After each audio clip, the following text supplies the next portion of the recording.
baku, tidak fluktuatif. Tapi kalau strategi pengolahan sumber daya alam non galian itu sangat banyak sekali. Ada kreativitas, ada investasi, ada apa namanya, ada yang paling dominan itu biasanya kreativitas untuk menciptakan sesuatu yang baru karena faktor permintaan-permintaan, ada karena faktor apa namanya strategi-strategi yang sangat-sangat apa namanya baik itu. Kemudian ada beberapa prinsip perekonomian itu mempunyai pola pikir yang berbeda. Misalnya ada yang prinsip mengatakan bahwa kita memproduksi sekarang, kemudian menjual sekarang dan hasilnya akan kita terima sekarang. Ada lagi yang mengatakan bahwa kita apa namanya membuat ini nanti itu baru terasa, nanti itu akan baru terasa 5 tahun yang akan datang. Dan kita pada waktu 5 tahun yang akan datang itu penghasilan kita tuh seperti tsunami yang memang nanti akan menaikkan apa namanya apa yang telah kita bangun pada bisnis jangka panjang. Ada yang memang seperti itu sudah banyak seperti itu. Bahkan salah satunya itu dulu Bitcoin itu harganya itu 50.000 dulu dan sekarang harganya itu sudah 800 juta. Jadi memang ini apa namanya fluktuatif tertentu terkait dengan yang namanya bagaimana apa namanya mata uang digital ini menjadi sangat berharga. Bagaimana strateginya dan sebagainya. Itu berbagai macam sumber daya yang memang di luar dari non galian itu bisa dibahas secara detail. Nah, kalau di sini teman-teman sudah membahas tentang strategi pengelolaan sumber daya alam berbasis ekonomi. Ini sudah seperti pengutama pengelolaan sumber daya dapat diperbarui dan sebagainya. Ini masih apa namanya? Masih formatif, masih biasa. Sebut satu yang sudah diolah tapi strateginya bagus begitu. Berarti disebutkan sebuah objek langsung strateginya apa itu jelaskan kayak gitu Pak. Berarti enggak. Contohnya apa kira Pak? Nah, misalnya gini, contohnya apa Pak? Contohnya kira-kira apa Pak? Yaitu misalnya contohnya itu adalah apa namanya kelapa sawit begitu. Kelapa sawit itu kan memang diolah untuk jadi minyak goreng. Ternyata kelapa sawit itu setelah beberapa penelitian itu ternyata kelapa sawit itu bisa dijadikan yang namanya G100 apa namanya atau C100 itu bisa dirubah menjadi yang namanya bahan bakar pengganti bensin. Nah, itu dia. Nah, ini bisa dijelaskan bagaimana strategi dari pengolahan kelapa sawit ini bisa menjadi minyak, kemudian bisa menjadi G100. Pasti nanti ada melalui yang namanya penelitian, ada yang namanya percobaan, bahkan ada yang namanya kegagalan dalam ulah seperti ini. Tapi kalau sudah sukses nanti pasti berhasil. Itu masuk dalam strateginya. Sehingga nanti kelihatan, prosesnya itu kelihatan, datanya pas, tepat, dan kita ini kalau belajar langsung pada poin. Nah, seperti itu.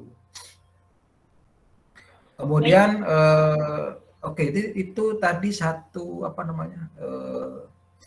minyak kelapa sawit ya.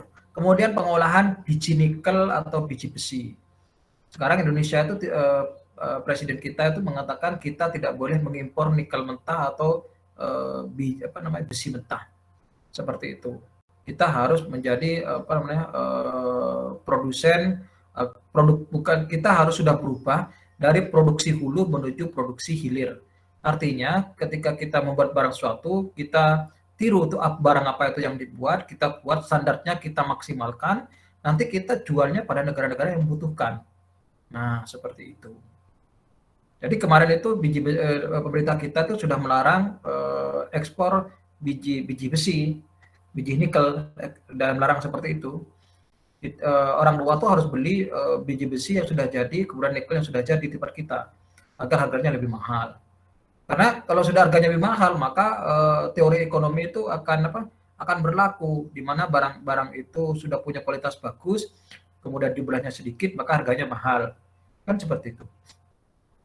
Nah, jadi silakan ada penjelasan, ada deskripsi silakan, tapi jangan full deskripsi. Jadi harus ada yang memang penjelasan konkretnya, contoh konkretnya yang memang berarti sepadan dengan apa itu yang sudah ditulis. lebih jelas gitu Ya, Pak ke objek ya, itu.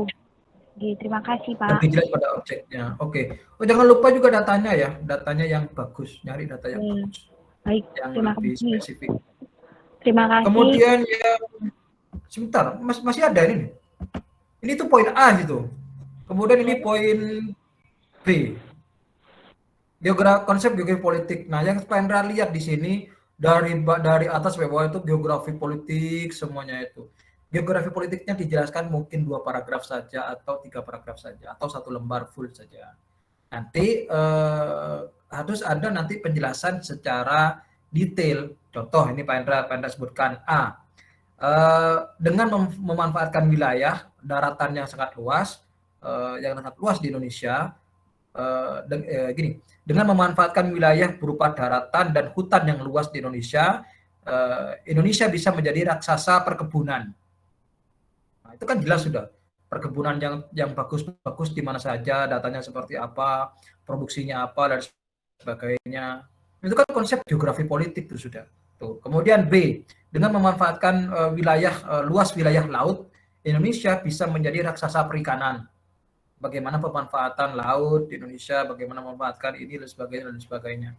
Kemudian yang ketiga, dengan memanfaatkan batas wilayah Indonesia, Indonesia bisa menetapkan aturan pajak bagi ekspor dan impor barang melalui sistem pengiriman yang parkir di Indonesia. Itu bisa diambil seperti itu.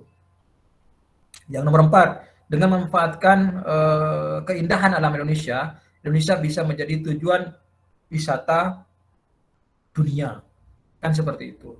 Ini adalah konsep-konsep geografi politik yang berbasis ekonomi.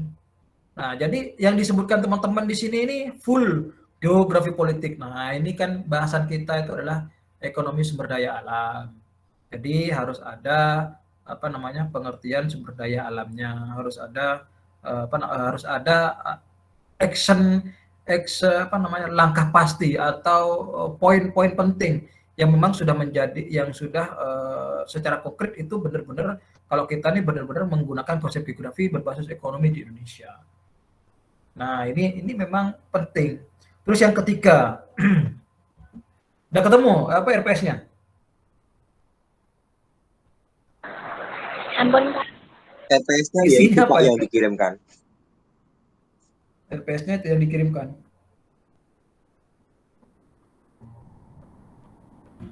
RPS-nya apa itu yang dikirimkan? Sekarang aja ya. Sekarang satu dulu. Senin besok kita masuk jam 7 2 kelompok. Tadi Pak Hendra dapat undangan di masyarakat. Persiapan hari ini persiapan puasa ini. Habis ini Pak Hendra mau datang di sini. Iya. Jadi yang di tempatnya Pak Hendra berbunyi seperti ini. Nah, ini yang berbunyi seperti ini. Jadi bunyinya itu adalah teori dan hukum permintaan.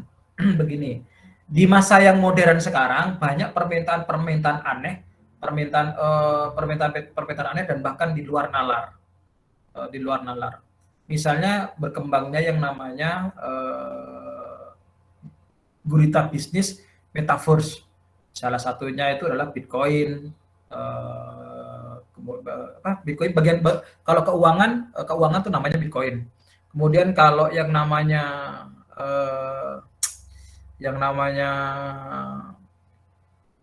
wilayah atau tanah ada namanya Landverse. Ada juga belum begitu mengikuti. Kalau Landverse ini kita membeli tanah tapi dalam bentuk digital. Nah, itu dia. Jadi di dunia digital itu kita bisa bekerja, kita bisa dan sebagainya, kemudian hasil kerjanya kita akan dibayar dan benar-benar kita dibayar di situ di dalamnya itu. Kita benar-benar dibayar, kemudian kita tuh harus makan, harus apa dan sebagainya. Kemudian nanti kalau punya banyak uang, kita bisa kita bisa beli tanah di dunia virtual itu. Jadi sekarang ada bisnis tanah di dunia virtual. Jadi aneh-aneh. Bayangkan ada tanah sebelah rumah kita itu rumah Eminem, rumah rapper terkenal Eminem, kemudian di sebelah itu rumahnya kita. Maka kalau kita punya tanah lebar 20 meter kali 20 meter itu harganya sudah sangat mahal dan bisa sampai ratusan ribu dolar. Itu asli dan itu memang kita disuruh melakukan sesuatu bagaimana kita itu meyakinkan orang-orang yang online di situ agar kita bisa bekerja dan orang itu bayar kita. Nah, di situ. Jadi memang ada dunia nyata itu dibawa ke dua dunia virtual, dan dunia virtual itu hampir sama kehidupannya seperti dunia nyata, yaitu orang harus bekerja, orang harus begini begitu. Kalau dia itu tidak survive di situ, maka dalam selang beberapa bulan maka akunnya itu akan terhapus. Jadi seperti itu. Jadi itu salah satu contoh terkait dengan perekonomian di era digital. Nah, teori dan hukum permintaan itu biasanya begini kan, semakin banyak barangnya, maka permintaannya itu jika barangnya banyak, kemudian peminatnya sedikit, maka harganya bisa murah. Jika barangnya sedikit, peminatnya banyak, maka harganya tinggi. Jika ada di situ disebutkan bahwa barangnya itu banyak, permintaannya banyak, maka harganya juga standar. Bagaimana kalau barangnya sedikit, permintaannya sedikit, harganya juga mengikuti. Jadi memang itu terkait dengan teori dan hukum permintaan yang memang benar-benar berlaku di era dunia nyata. Kemudian ada beberapa permintaan yang memang itu permintaannya itu tidak berbasis ekonomi, tapi bukan dalam bentuk barang, tapi dalam bentuk jasa. Misalnya permintaan pariwisata yang privacy. Kemudian ada permintaan konsep liburan yang privacy dan sebagainya. Itu ada yang sekarang. Bagaimana teori hukum permintaan ini mempengaruhi perekonomian di Indonesia? Juga boleh seperti itu. Terserah teman-teman mahasiswa membahasnya itu dari segi apa, tapi nanti ambil beberapa contoh yang memang nanti Indonesia ini berperan dalam perekonomian dunia. Kalau kita ngambil yang tadi Pak, yang dunia digital itu bagaimana Pak? Indonesia belum berperan masih. Indonesia belum berperan. Kita ambil yang berperan saja. Kalau yang berperan itu biasanya rata-rata itu adalah SDA, bahan galian yang sudah dimodifikasi, yang sudah diolah, atau barang-barang atau bahan-bahan kebutuhan pokok di luar dari bahan galian seperti minyak dan lain sebagainya. Minyak, kemudian gula, kemudian bahan-bahan yang memang kita bisa ekspor, tapi itu bukan bahan galian. Nah, itu dia. Dari sini untuk yang nomor 3 bisa dipahami.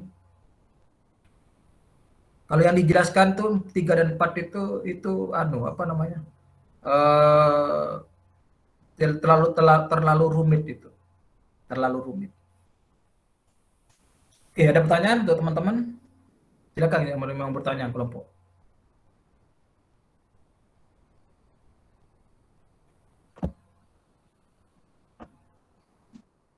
Ya, silakan Mas Dedi, Mas Dendi.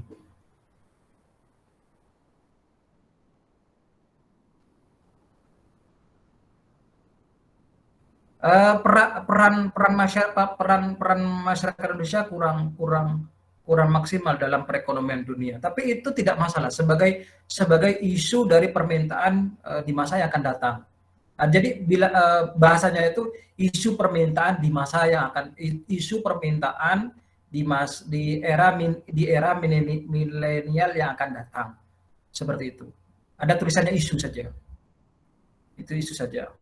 Tapi kalau tadi bahan tambang, kemudian bahan-bahan yang memang menjadi kebutuhan Eropa, tetap itu dibahas. Seperti Indonesia itu sekarang pengekspor minyak nabati terbesar, bukan terbesar, masuk 5 besar negara-negara pengekspor minyak nabati di Eropa.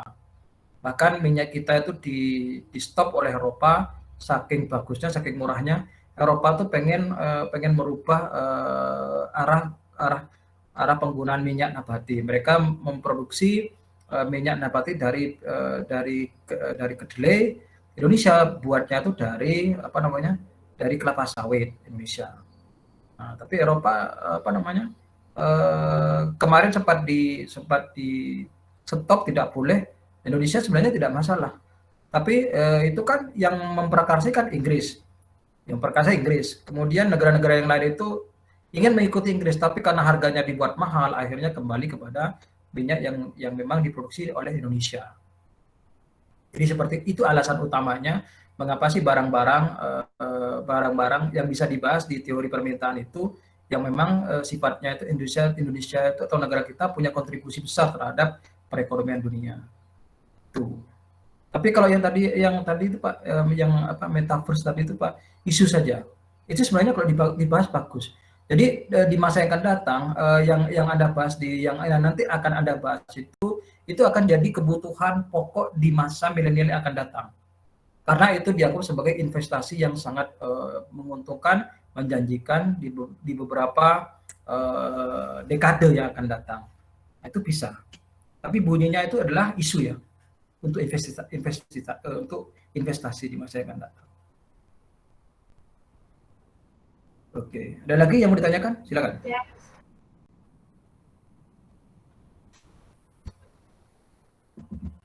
Dengan kalau ada yang mau tanya lagi. Untuk Senin 2 ya, pagi kita masuk jam 7 ya Seninnya. Izin bertanya Pak. Ya, apa Mbak Riris? Kenapa ya Pak, referensi itu kebanyakan dari berita, blogspot gitu Pak, materi tentang bimbingan yang dikirimkan di RT. Saya malah lebih menyukai begini. Untuk referensi, saya lebih menyukai bukan dari berita atau dari blogspot, bukan. Tapi saya lebih menyukai dari berita real di YouTube. Di YouTube tidak masalah. Kemudian kita ambilkan data-data dari yang sudah diterbitkan oleh dinas-dinas tertentu, itu tidak masalah, itu malah bagus, realistik, nyata. Itu boleh kok seperti itu.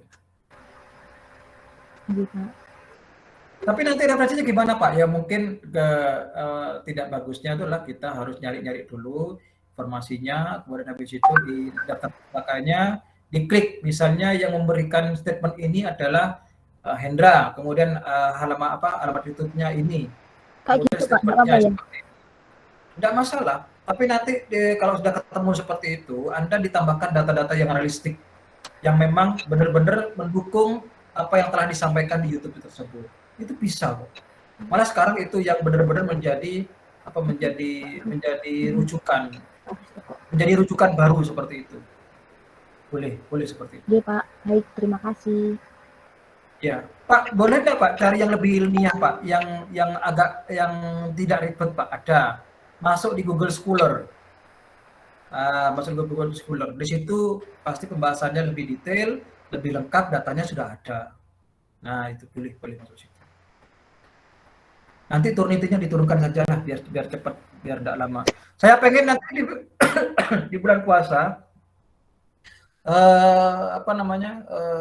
Materi ini puasa selesai, materi ini selesai, sehingga teman-teman saya berharap untuk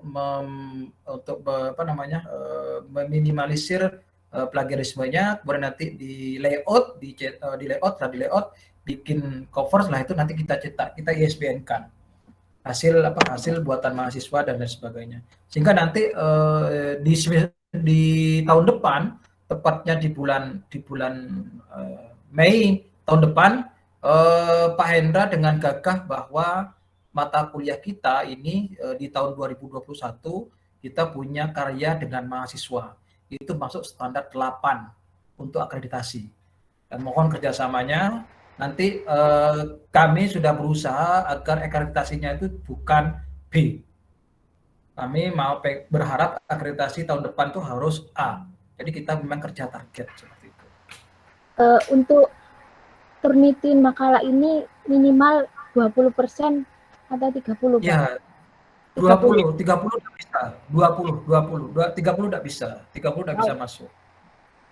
20. Berarti minimal 20% gitu Pak? Iya, tapi jangan dipaskan 20 lah. Paling tidak ya 19 itu aja lah. 19 aja lah. Ya 20 kan ambang. 19 20 saja itu lah. daun hijau, Pak. Daun hijau. Iya betul hijau. Cuman kami dari pihak-pihak tertentu itu kan kami apa namanya menjaga apa namanya kualitas. Nah itu kan nanti di laporan di Perpus Nasional itu kan 20% kan begitu. Saya berharap 19% lah. Kenapa seperti itu? Kan itu untuk akreditasi. Nah, gitu. Upayakanlah 19 lah. Minimal 20%, maksimalnya 50. Loh, kok maksimal? Bukan, maksimalnya 20. 50 malah enggak bisa, kalau 50 itu enggak bisa masuk. Enggak boleh, Iya, Pak. Jadi nanti selesai Lebaran, kita ini udah proses sudah naik cetak. Habis itu nanti dikirim kepada Pak Hendra dulu, semua kelompok nanti makalahnya dijadikan satu, di layout, habis itu dikasih Pak Hendra, nanti akan saya carikan editor untuk mereview mereview layoutnya, mereview lain sebagainya. Kita akan kerjasama dengan beberapa dosen di luar itu, nanti biar nanti biar maksimal, biar bagus. Nah, ini untuk akreditasi tahun yang akan datang. Saya berharap akreditasinya A. Pak Hendra sudah bosan dengan B. Amin. Pak Hendra sudah bosan dengan B. Oke. Terima kasih pada teman-teman mahasiswa, silakan dikerjakan. Baik yang sudah maju kelompok 1, kelompok 2, kelompok 3, tolong nanti waktu review dan menyerahkan hasil revisinya pada Pak Hendra, jangan lupa data-datanya juga dicantumkan. Karena untuk minggu depan itu hari apa, Pak? Senin pagi. Senin itu full, Pak. Loh, Senin pagi kamu udah bisa? Ada bukusna. Oke, Senin pagi enggak bisa. Berarti kan sesuai jam saja lah. Sesuai jam aja lah. Senin. Hari full, Pak. Hari. Loh, sesuai jamnya kan Senin. Iya, Pak. Jamnya Senin. Iya, Pak Hendra, waktunya jamnya jam 40 sampai 16.20 hari Senin. Oh, itu kelompok 2 kelompok atau 1 kelompok, Pak? 2. Biar cepat selesai. Pokoknya Pak Hendra kejar tayang. Iya, Pak. Biar cepat, biar tidak lama-lama. Ya, gaspol mawon. Puasa. Oke, selamat. Iya dah. Ya, saya pada teman mahasiswa selamat beribadah puasa. Selamat menunaikan ibadah puasa kepada teman-teman yang laki-laki, jangan mokal-mokel, jangan nakal-nakal. Tidak ada yang nyemangatin ayah. Ya, Besti, yang semangat Besti. Baik, Pak. Meskipun tidak ada yang nyemangatin. Ya. Teman-teman selamat menunaikan ibadah puasa, kemudian teman-teman yang laki-laki jangan nakal-nakal, masih muda, ayo puasa. Tidak boleh nakal. Nggih, Pak. Ya, jangan nakal. Kemudian jangan lupa mumpung puasa, itu para semua ulama itu sepakat bahwa puasa oleh orang berdoa itu diijabah loh. Ayo puasa waktu ya nanti upayakan doa-doanya yang terbaik. Ya, lulus IPK 39. Amin. Saya berharap gini lah, kadang-kadang saya berharap begini, teman-teman ini besok-besok adalah ya di jurusan apa? Adalah ya yang anak didik kami, anak didik saya, entah itu kelas berapa dan sebagainya. Besok ada yang kuliah S2, kemudian nanti besok itu ngajar di kampus tercinta kami. Dan biar ada inspirasi. Surabaya, UNES Pak adanya. Ya, di Surabaya. Nanti itu kan ya UPI kalau tidak salah, Bandung. Adalah yang menggantikan kami ini yang sepuh-sepuh ini. Ya insya Allah Pak besok. Sehingga teman-teman ini besok-besok ini bertemu dengan saya. Mungkin kalau Mas Dwi besok jadi dosen, mungkin saya tidak akan manggil apa namanya ini mahasiswa saya, tidak. Paling tidak besok panggilnya Pak Dwi, pasti gitu saya pasti. Amin. Anjay. Biar di Yai Mbak Irin, Mbak Anjay, Ina, Indri, Mbak mau. Reza. Ya itu dah. Sama saya berharap ada yang menggantikan kami di sini sebagai staf pengajar. Amin. Amin. Ya, selamat berpuasa. Kemudian mari kita semangat berpuasa, mari kita semangat berdoa, mari kita semangat beribadah. Semoga puasanya lancar, barokah dan berkah. Assalamualaikum warahmatullahi wabarakatuh. Waalaikumsalam. Waalaikumsalam warahmatullahi wabarakatuh. Waalaikumsalam warahmatullahi wabarakatuh. Waalaikumsalam warahmatullahi wabarakatuh. Menolak mokel.